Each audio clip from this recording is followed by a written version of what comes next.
welcome guys. This is Natural Physique TV.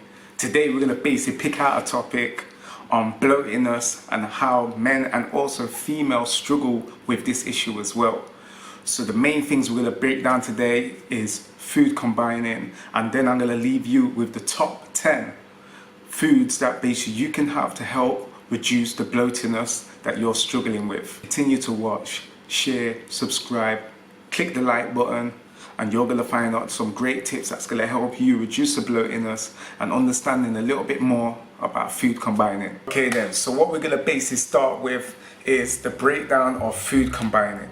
Some of you guys won't even know what I'm talking about, but this is going to basically be a key interest for you to acknowledge and know the next time when you're eating certain meals combined together. So just imagine the time when obviously you was a kid, in between the ages of 11, even younger than that, let's say in primary school. I'm sure everybody remembers the times when you used to be on your break time and the teacher used to give you a green apple and a white bread. With the green apple, placing that onto the pH scale, I don't know if any of you guys obviously studied this in school, but I can break it down. Between 0 and 14, we was born at 7.35 on the pH scale.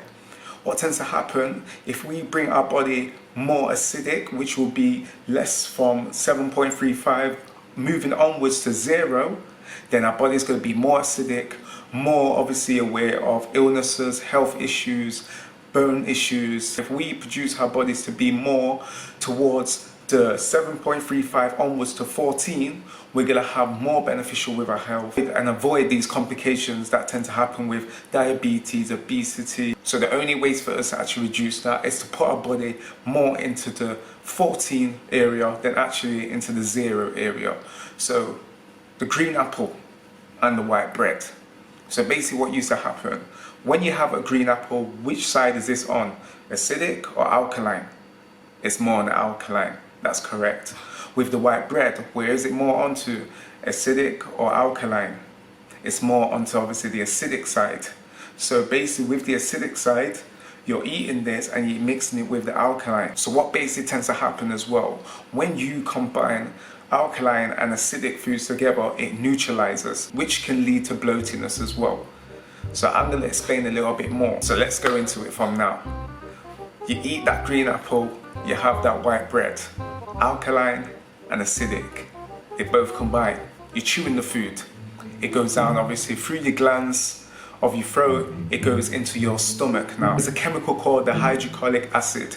This hydrochloric acid that's based into the stomach lining, it helps obviously to break down these enzymes even more so it can get in through to the intestines. Yeah, so as it gets in through to the intestines, through the big intestines into the small intestines, it allows obviously the body, it actually helps to break down these foods into small molecules, which then helps to get broken down through your enzymes of your body. So basically when you eat these foods that are combined with acidic and alkaline, as it obviously gets to your stomach, the hydrochloric acid part of your stomach, this obviously breaks down obviously this food into small molecules, which helps to get broken down into the big intestines and the small intestines as well.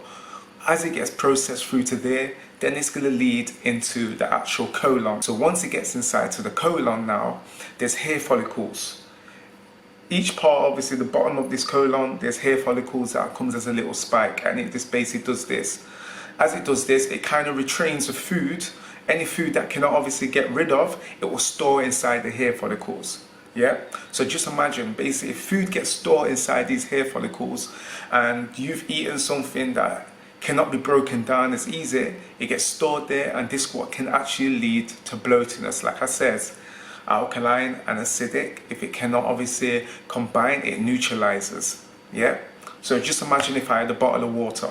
Yeah, if I had this bottle of water and this is 500 milliliters of bottle of water, and if I had another big bottle of water that is 1 liter, and I poured that 1 liter into that 500 milliliters of water, what's going to happen? It's going to overflow.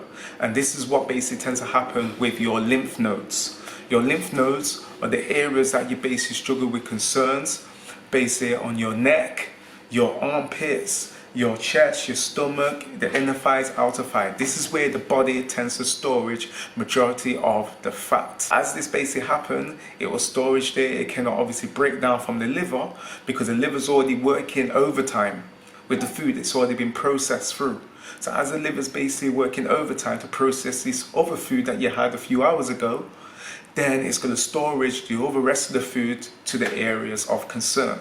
And this is the reasons why people tend to obviously gain a lot of weight as well, because they're not eating the right combination of actually foods.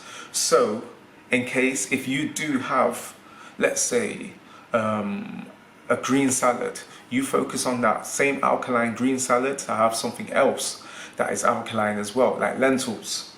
You see, you get the picture. You're not trying to basically blend and mix certain unrefined carbohydrates with refined carbohydrates. Sunday roast dinners, let's just basically pull it into there. When you tend to have a Sunday roast dinner, what tends to happen? You will pile the plate up with Yorkshire pudding, lamb, beef, potato, carrots, cauliflower, gravy on top of it as well, Brussels sprouts, so many other things. I don't even know half of the names, but so many other things people put on there. Majority of stuff that's on that plate, it's not obviously just alkaline, it's acidic as well. You know, because you'll try and mix certain foods. Let's say if you add certain foods which may be like the greens, like the green peas and whatever basically on there, you try and mix that with the potato, which is obviously more of a refined carb. So once you basically eat that meal, what tends to happen? Within minutes, you just want to sleep. So that's what basically happens inside your body, and this is what basically causes that reaction of bloatiness as well. It's mixing that combination of foods that should not be mixed at all. So yeah, anyway, prior to that, now you understand what food combining is. Now we're going to basically get into the top 10 foods that you can basically have, which is going to help you with your bloatiness. But the main thing that we need to focus on is actually reducing the water retention. So water retention can either be from stress as well, that builds up a cortisol in the body, retaining salt as well. Having a lot of salt and sugar with your meals as well can cause this. Also, drinking certain fizzy drinks and fruit juices as well can cause this. So what we're going to basically focus on, the main key things that's going to help you to obviously withdraw from water retention and also to reduce the bloatiness. Like I said, this is not going to be a cure, it's going to be a prevention. So at least you are doing something and have a clear understanding of basically what you should basically be eating on your dinner table and what foods you should actually be combining as well. Guys, finalize with that. So make sure you check out the next top 10 foods that help you with bloatiness and understanding what you should basically be having on your meal plate. I hope you enjoyed it. Take care, subscribe and share.